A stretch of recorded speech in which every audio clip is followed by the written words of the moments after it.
அண்மை செய்தியை பார்த்துக் கொண்டிருக்கிறோம். தாம்பரம் அரசு விடுதியில் 13 வயது மாணவி பாலியல் வன்கொடுமை செய்யப்பட்டதற்கு அண்ணாமலை கண்டனம் தெரிவித்திருக்கிறார். திமுக அரசால் பொறுப்பின்றி கையாளப்படுவதால் சமூக விரோதிகளுக்கு காவல்துறையின் மீதும் சிறிதும் பயமில்லாமல் போய்விட்டதாக அண்ணாமலை தனது கண்டனத்தில் தெரிவித்திருக்கிறார். இது தொடர்பான மேலும் தகவல்களை எமது செய்தியாளர் ராஜகுமரன் வழங்க கேட்போம். ராஜகுமரன், விரிவான தகவல்கள்.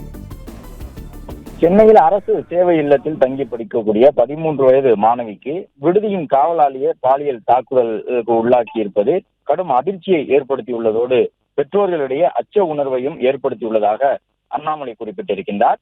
தமிழகம் முழுவதுமே பெண்களுக்கு எதிரான பாலியல் தாக்குதல் வழக்குகளை இந்த அரசு பொறுப்பின்றி கையாளுவதன் காரணமாகத்தான் சமூக விரோதிகளுக்கு சட்டத்தின் மீதும் காவல்துறையின் மீதும் சிறிதும் பயம் இல்லாமல் போய்விட்டது என்று தாம்பரத்தில் அந்த அரசு சேவை இல்ல மாணவிக்கு நேர்ந்திருக்கக்கூடிய பாலியல் தாக்குதல் சம்பவத்தை குறிப்பிட்டு அண்ணாமலை அதற்கான காரணமாக தெரிவித்திருக்கின்றார்.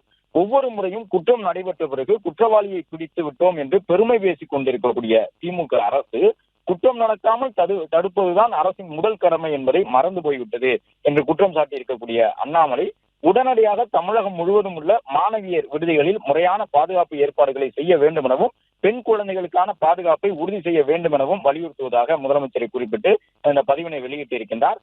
பெண்களுக்கு எதிரான பாலியல் தாக்குதல் வழக்குகளில் திமுக அரசு பொறுப்பின்றி கையாளுவதன் காரணமாகத்தான் தாம்பரத்தில் தற்போது நடந்திருப்பதை போன்று பெண்களுக்கு எதிரான அந்த பாலியல் தாக்குதல் சம்பவங்கள் தொடர்ந்து கொண்டிருக்கின்றன.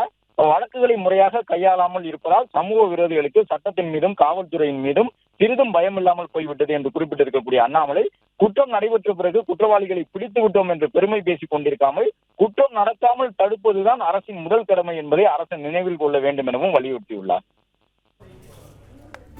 நன்றி ராஜகுமரன், விரிவான தகவல்கள். பிளே ஸ்டோர் மற்றும் ஆப் ஸ்டோரில் இருந்து பாலிமர் செயலியை QR கோடு மூலம் பதிவிறக்கம் செய்யுங்கள். செய்திகளை உடனுக்குடன் பெறுங்கள்.